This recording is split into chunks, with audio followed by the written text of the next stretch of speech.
Bon, je reviens. Bon là maintenant je vais aller un peu plus vite parce que sinon ça va être trop long.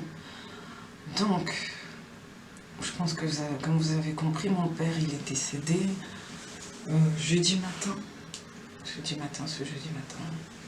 Et donc je m'y attendais pas du tout.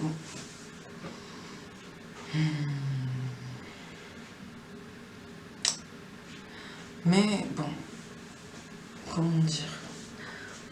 C'est triste à dire, mais il était tellement malade, il se sentait tellement mal, qu'au final, d'un côté, on se doutait qu'à un moment donné, peut-être vraiment ça serait critique, qu'il n'y aurait plus rien à faire, mais bon, on ne pensait pas que ça serait maintenant en fait. Moi, franchement, ce qui m'a fait très mal, c'est que j'aurais aimé avoir le temps de faire mon voyage, de faire des projets, d'avoir une bonne situation et de pouvoir faire des choses avec lui. Genre vraiment des vraies choses quoi. Passer du temps ensemble en Afrique, faire des choses ici, enfin vraiment parler de la vie. Bon, on a eu quand même la chance de parler de la vie, Dieu merci, quand j'avais entre 18 et 20 ans, parce que j'allais chez lui, mais c'est tout. Non, vraiment, c'est les seuls moments, 4 ou 5 fois où je suis partie chez eux, là-bas, en vacances, où j'ai pu parler avec lui, en fait. Et moi, quand j'étais jeune, je ne réalisais pas. Je trouvais ça normal, mais là, avec un peu de recul, c'était une chance. C'était vraiment une grande chance, parce que c'était ma seule opportunité de parler avec lui, c'est fini. C'est fini. Donc quand j'étais jeune, je ne prenais pas conscience de l'opportunité que j'avais eue, en fait. Bon, même si c'est un peu plus compliqué que ça, je vais rentrer dans les détails. Et c'est vrai que ma soeur aussi, elle s'en est vite remise.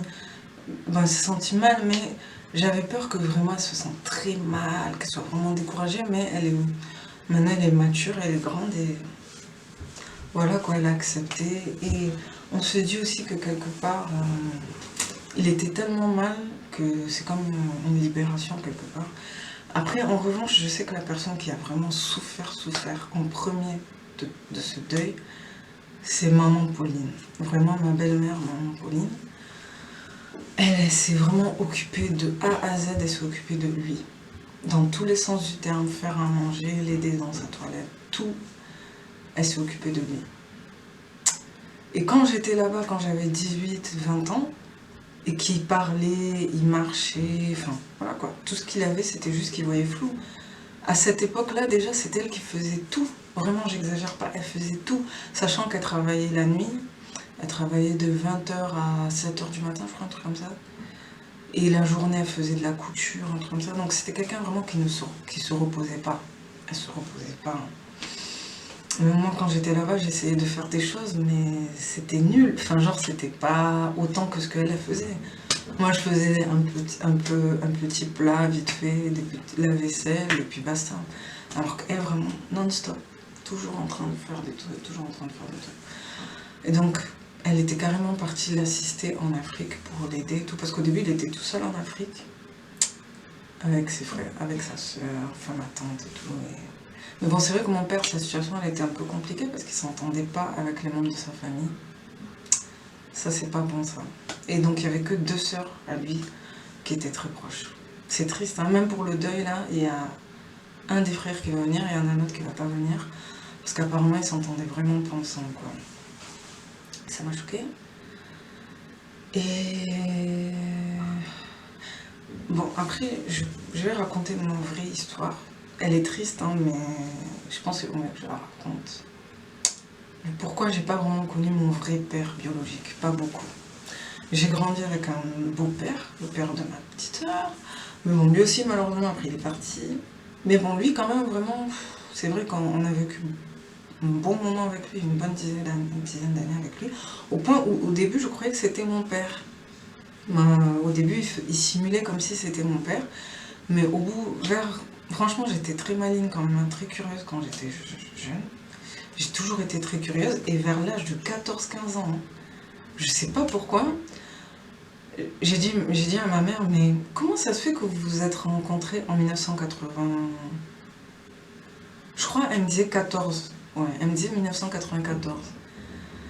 Alors que moi, j'étais née en 1993. Mm, mm. Et des fois, elle disait 92, des fois 94. Des fois, elle oubliait. Et un jour, elle m'a dit 94. Et moi, j'ai dit, mais maman, comment ça se fait que vous êtes rencontrés après comment je sois née? Sachant que mon père, là, mon beau-père, j'avais jamais vraiment l'impression d'avoir de points communs avec lui. Enfin, je l'aimais beaucoup, j'avais de l'admiration pour lui, j'étais reconnaissante envers lui, mais j'avais pas de points communs avec lui. Genre, alors que ma soeur, c'était sa photocopie. Pareil, exactement pareil que lui. Et c'est vrai qu'il a toujours été plus complice avec ma soeur aussi. Ouais. Au point où un jour, on a regardé une vidéo. Et c'est là que j'ai compris qu'en fait, depuis que j'étais petite, en fait, c'est vrai que moi, j'ai jamais vraiment été proche de mon père, puisque, bon, il était bien, mais c'est vrai que dans cette vidéo, j'avais vu que, à un moment, il portait ma soeur comme ça. Et moi, j'étais là, des fois, j'embêtais ma soeur quand elle était bébé et tout. Et je lui faisais des bisous aussi et tout. Et à un moment, j'étais allée vers mon beau-père et je lui ai dit, genre, je lui ai fait bisous. Et quand j'ai regardé ça, franchement, ça m'a fait bizarre.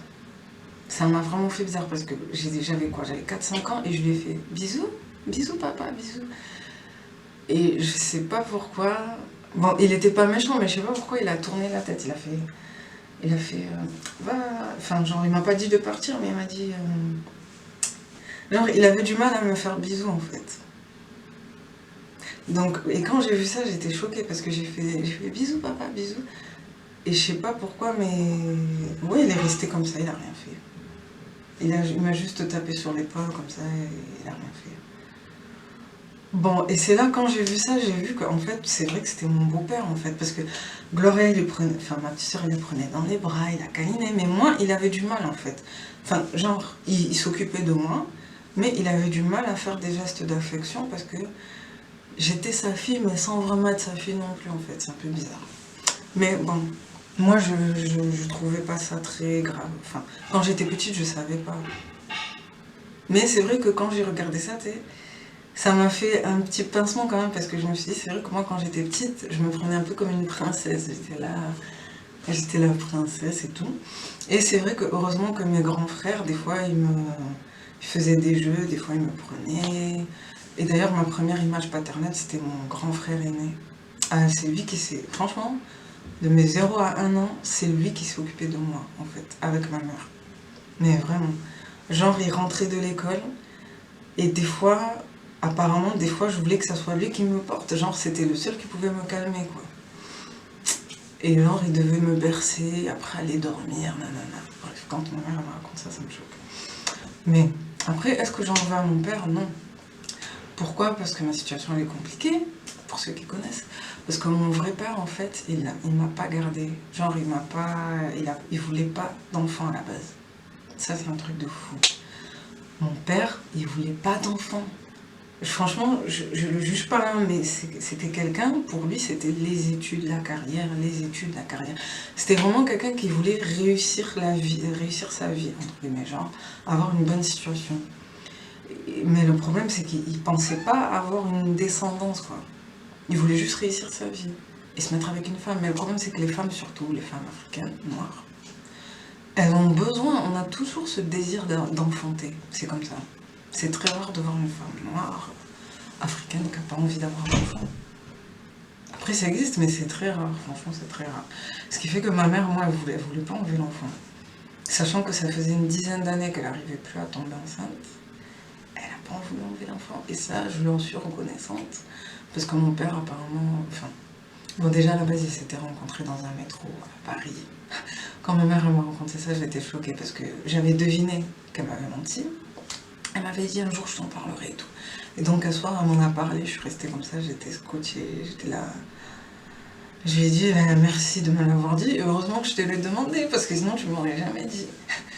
Et donc elle m'a même dit que je l'avais déjà vu un jour quand on avait 14-15 ans et qu'on était parti à Disneyland, à Paris. On avait vu un monsieur avec une fille, or qu'en fait c'était mon père et ma soeur. Elle nous avait dit que c'était un tonton, nanana. Mais bon, maintenant ça reste des souvenirs, hein. Ça reste des souvenirs. Et après, qu'est-ce que... Oui. Donc à la base, il voulait pas d'enfant. Et il avait même envoyé 1000 francs, je crois, à ma mère pour qu'elle avorte. Quand ma mère m'a dit ça, j'étais choquée, je restais comme ça, j'étais là. Donc à la base, j'étais même pas un enfant désiré, quoi. Mais bon, ça, c'est une autre histoire. Mais c'est vrai que je vais pas vous mentir, parfois, ma vie, elle est tellement difficile que parfois, j'ai l'impression que involontairement, ça m'a un peu porté la poisse, je pense. Je sais pas. Après, c'est une bénédiction d'être en vie. Mais sachant que les enfants avortés, entre guillemets, ils vont au paradis. Enfin, selon la croyance, les bébés, les enfants, tout ça, ils vont au paradis. Et là, je suis en vie. Genre, je sais pas si je vais aller au paradis. Bon, bref. Là, ce que j'ai dit, c'est un peu bizarre, mais il y en a qui vont comprendre. Et donc, voilà, mon père à la base, il voulait pas. Ma mère, elle m'a gardée. Après, quand j'avais 5-6 ans, apparemment, un jour, il était venu me voir, il était choqué. Il disait que j'étais qu'il était peiné, qu'il sentait mal, que finalement, il m'aimait beaucoup, il regrettait, qu'en plus, il me trouvait mignonne, intelligente et tout pour mon âge. Et genre, il a réalisé que vraiment, il avait fait une erreur et c'était trop tard. Ma mère, elle était déjà avec mon beau-père et tout, elle pouvait pas. Mais moi, avec un peu de recul, franchement, si elle m'aurait demandé mon avis, moi, j'aurais été d'accord qu'ils me prennent au moins pour les vacances. Oui. Non, franchement, il aurait pu me prendre au moins pour les vacances. Comme ça, il m'aurait élevé de façon alternée. Et j'aurais grandi aussi avec mon autre sœur, parce que mon autre sœur, elle était la seule fille du coup. La seule fille avec 2 grands frères. Mais bon. Ça, c'est Dieu qui sait pourquoi, pourquoi ça s'est passé comme ça. Bref. Donc, il s'est passé tout ça et je savais même pas. Je ne savais même pas. D'où le fait que moi aussi, je me suis toujours sentie différente des autres. Genre, j'avais l'impression d'être un peu différente de notre famille et tout. Je savais pas pourquoi. Or qu'en fait, je venais de quelqu'un d'autre, quoi. J'avais plus de points communs avec mon père, avec qui j'avais pas grandi, qu'avec des gens de ma famille, qu'avec ma mère. Genre, j'ai pris beaucoup de choses de lui. J'ai même regardé une vie. Bon, c'est super. Donc, oui, il y avait même. Comment dire ça? Puis, donc, je voulais vous montrer que mon père, en fait, je le ressens trop.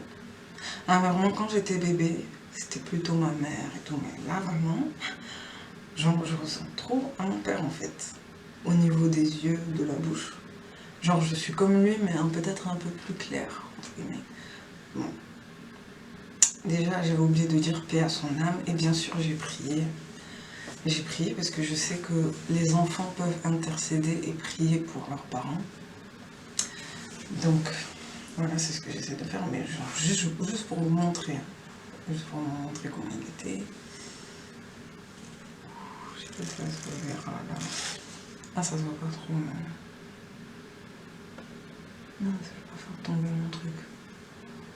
Bon, voilà, bon, après, je vais pas trop le montrer non plus, miskin. Sinon, je mettrai une photo, enfin, la photo de profil, un truc comme ça. Donc, voilà. Cette année, il m'est arrivé beaucoup de choses. Et... Waouh. Bon, mais c'est la vie, c'est comme ça. Et c'est vrai que, franchement, le dernier appel qu'on a eu, bon, là, je mélange tout. Où j'en étais. Oui, ironie du sort, dans le dernier appel, hein, on s'est parlé au téléphone, il m'a dit vraiment... Moi, j'étais partie pour faire des affaires en Afrique, mais je suis déçue. Rien ne marche ici, au Congo, tout. Tu sais, on dit que l'homme noir, c'était le premier homme. Franchement, il m'a dit ça, hein, et ça me reste dans la tête. Hein. On dit que le premier homme, c'était l'homme noir. Mais malheureusement, on a échoué, hein, parce que vraiment, maintenant, on n'est plus pas que terre, nana. Il m'avait dit ça. Vraiment, dans la dernière conversation qu'on a eue, il m'a dit ça. Donc moi, j'ai envie de retourner en Afrique, tout. Mais je sais que ce qu'il m'a dit, c'est vrai, genre, il y a des choses à faire en Afrique, mais malheureusement, à cause de certaines personnes, à cause de certaines personnes, malheureusement, on n'avance pas. Donc, et il me l'a dit, hein, vraiment, il m'a dit qu'il était déçu et tout. Et même lui, quand il était jeune, il avait fait des études de médecine là-bas. Et malheureusement, il n'y avait pas vraiment d'emploi, il n'y avait pas vraiment d'opportunités dans les années 80, donc il était venu en France. Et il avait rien. Il m'avait dit qu'au début, avec ses amis, il dormait dans des squats, des fois même dans des métros. Vous savez, les métros de Paris, quand il m'a dit ça, j'étais choquée. Et après, petit à petit, quand il a été étudiant, qu'il a repris ses études de médecine et tout, bon là, après, il a pu aller dans une cité universitaire, tout ça, tout ça. Et après, il est devenu professeur à l'université. Et après, il est devenu commercial, genre il vendait des pièces détachées et tout. Il a fait beaucoup de choses.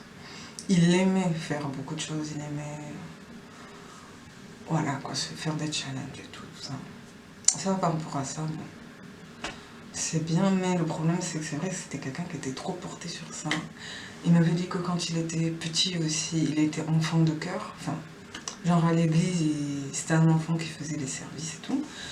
Et que son père, il était militaire, donc mon grand-père, il était militaire, soldat, quoi.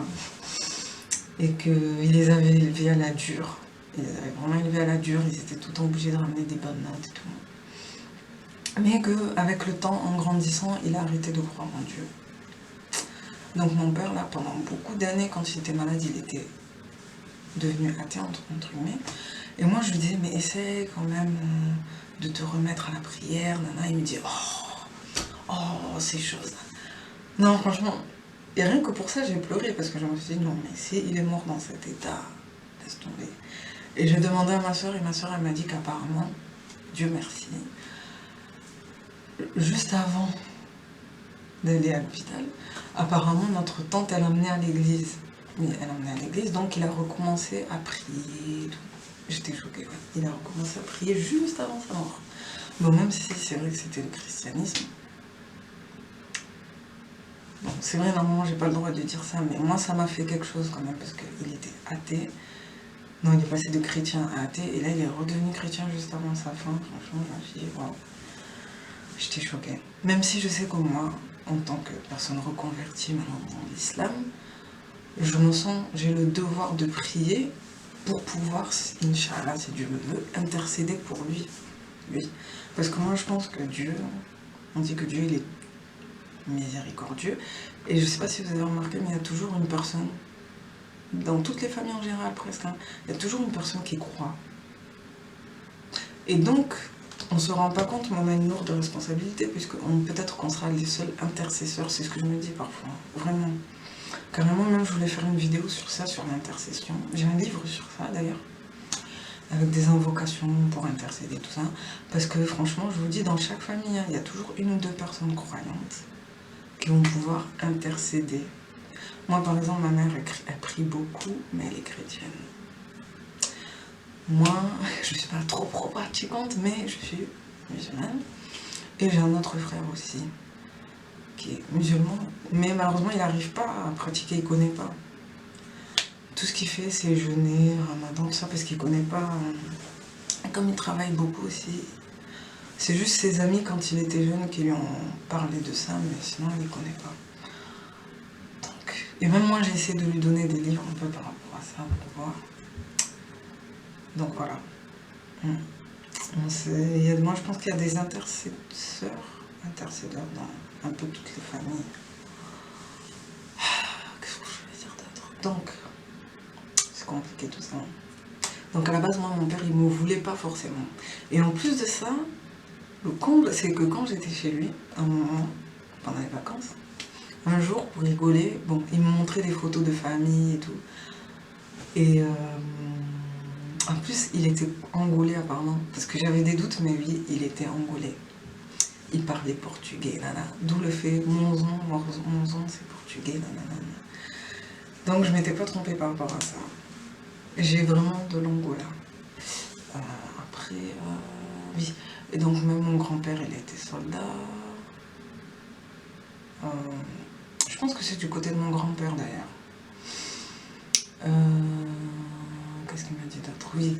Et à un moment, pour rigoler, il m'avait dit, bon, j'espère que vraiment tu vas pas aller dans des sectes. Vraiment, il m'avait déconseillé, il m'avait dit ne rentre jamais dans des sectes ou dans des croyances extrêmes. Et il m'avait dit vraiment, ne fais pas l'erreur de te marier avec un homme extrémiste. Enfin, il m'avait dit, Il m'avait dit que par exemple, le musulman, il avait peur des musulmans, genre des hommes musulmans, quoi. Il m'avait dit, ne fais pas cette erreur et tout, parce qu'après tu vas être bloqué dedans, pour sortir, ça sera difficile. Je sais pas pourquoi il m'avait parlé de ça. Bon, après, il m'a parlé aussi des témoins de Jéhovah, tout ça. Mais il m'avait parlé aussi de ça. Et l'ironie du sort, c'est que je suis pas dans l'extrémisme. Mais, Dieu merci, heureusement, j'ai l'ouverture d'esprit. Et, genre, j'ai écouté ce qu'il m'a dit, mais non, malheureusement, je l'ai pas suivi. Bon, j'ai pas eu le temps de lui en parler, je comptais lui en parler du fait que j'ai embrassé l'islam maintenant. Mais il allait être choqué, hein.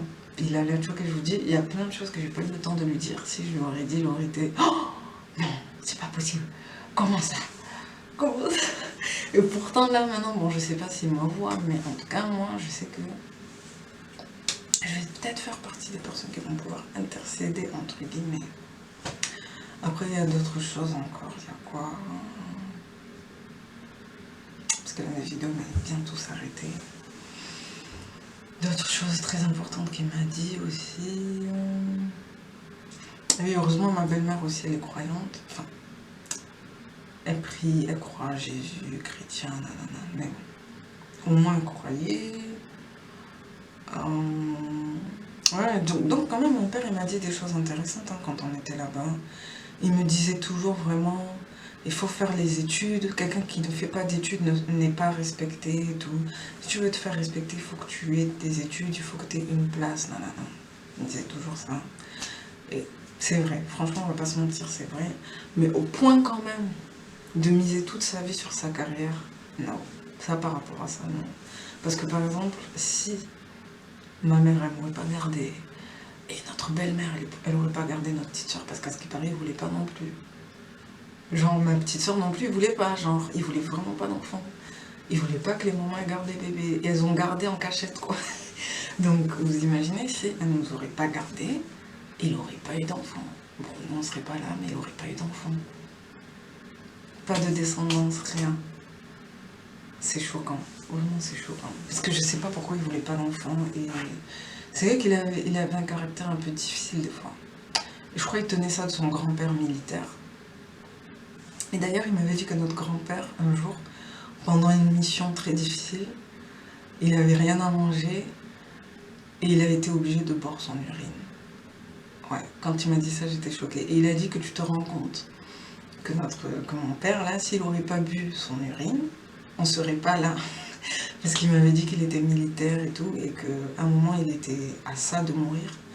Et il était obligé de se nourrir avec son urine, quoi. Et après, il a été sauvé, rapatrié. Donc, mon grand-père, apparemment, il était vraiment... Voilà, quoi. Et mon père aussi, il a pris un peu ça. Pourquoi? Parce qu'un jour, je sais pas pourquoi, il nous a engueulés, mais... En fait, il avait des crises comme ça. Des fois, il était bien cool, mais il était maniaque aussi. C'était quelqu'un de très perfectionniste, très maniaque. Genre, il fallait que tout soit soigné, tout soit bien rangé. Ma mère, elle m'avait dit ça. Genre, il frottait bien les trucs, tout bien nettoyé. Par exemple, ma soeur, avant de dormir, brossage de dents, brossage de langue. Genre, ils avaient des trucs pour brosser les dents, se laver, nanana, nanana. Bon, mon père, il était maniaque. Un jour, hein, ça c'est une petite anecdote un peu marrante, hein. Juste parce qu'on avait laissé un balai dans le couloir. Après, moi, je me suis dit, c'est vrai que quelqu'un peut se cogner. Oui, c'est vrai, mais le balai, il était vraiment dans un coin. Juste parce qu'on avait laissé le balai. Ah oui, il avait des réserves aussi, ça j'avais oublié. Il avait des réserves, genre il avait un armoire où il mettait plein de féculents, d'eau, de lait, au cas où et tout, parce qu'il aimait bien avoir des réserves. Là, je me souvenir moins bien. Juste parce qu'on avait laissé un balai dans le couloir, on s'est fait engueuler, mais comme pas possible. J'étais choquée. J'étais vraiment choquée. Genre, c'est comme s'il était un peu possédé, je sais pas pourquoi il a fait. Il a dit... Genre, directement, il avait fait ça. Bon, après, je me moque pas de lui, hein, que je me pardonne. Hein. Mais ça, c'est un truc qui va me rester gravé dans la tête. Hein. Nous, on était en haut, on était en haut dans les escaliers. Et là, on entend, il est en bas, il fait « C'est qui a laissé ce balai là? Hein ?» Parce qu'il avait un accent quand il a dit. Il a fait « Ça m'énerve! Vous pouvez pas ranger les choses ici !» Juste un balai dans le couloir, il a fait « Vraiment, vous êtes des chiens !» Je sais pas pourquoi il a dit ça. Et moi, j'étais là, je vous jure, j'étais choquée. J'étais là, je disais à ma soeur, il fait souvent ça, elle a dit oui. Elle a dit, il faut le laisser crier, après il va se crier. Franchement, quand elle m'a dit ça, j'étais choquée. J'étais vraiment choquée. Enfin, quand elle m'a dit qu'il faisait souvent ça, j'étais choquée. Comme ça, vraiment. C'est qui a laissé? Pourquoi vous avez laissé ce balai? Je vous dis toujours de bien ranger les choses, nanana. Mais vraiment, quand le moment où m'a choquée, c'est quand il a dit des chiens. Je sais pas pourquoi, il a dit, vous êtes des chiens. Vous êtes des chiens. Vous êtes nuls. Vous savez rien faire. Même pour ranger un balai, vous pouvez pas le faire. Merde.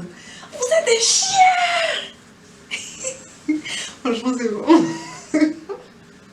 C'est pas marrant, mais pendant 5 minutes, il a crié comme ça. Il a crié pendant 5 minutes. J'étais choquée. Il était vraiment, vraiment maniaque. Il était vraiment maniaque. Et tous les soirs, Tantine, il fallait qu'elle lui fasse la semoule avec le truc. Bon, bref, tout ça, maintenant, ça reste des souvenirs, mais j'étais choquée. Et un jour aussi, il m'avait demandé pardon.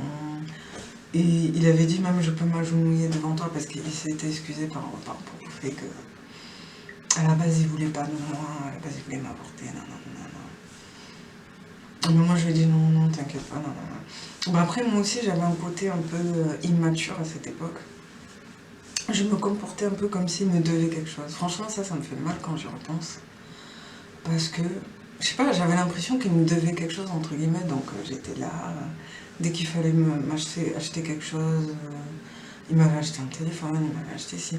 Mais après, la deuxième fois quand j'y suis retournée, j'ai essayé de me rattraper, entre guillemets. Parce que c'est vrai que la première fois que j'étais allée, malheureusement, ouais, c'était pas terrible. Pas terrible, terrible. Enfin, c'était bien, mais c'est vrai que je me comportais un peu comme s'il me devait quelque chose, entre guillemets. Bref. Et il ne me devait pas quelque chose au niveau pécunier ou quoi, non, mais plutôt au niveau affectif, au niveau complicité, voilà quoi, c'est plutôt par rapport à ça. Et c'est pour ça que des fois j'essayais de parler.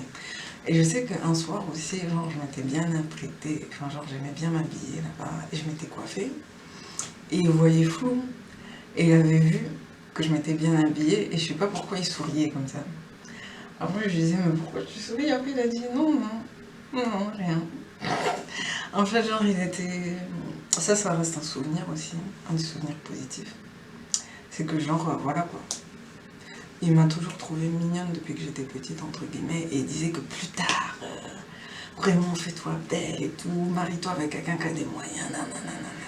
Bref, comme tous les parents. Hein. Mais bon. Voilà, je crois que j'ai dit tout ce que je voulais dire. Mais si j'ai des choses à rajouter, je rajouterai.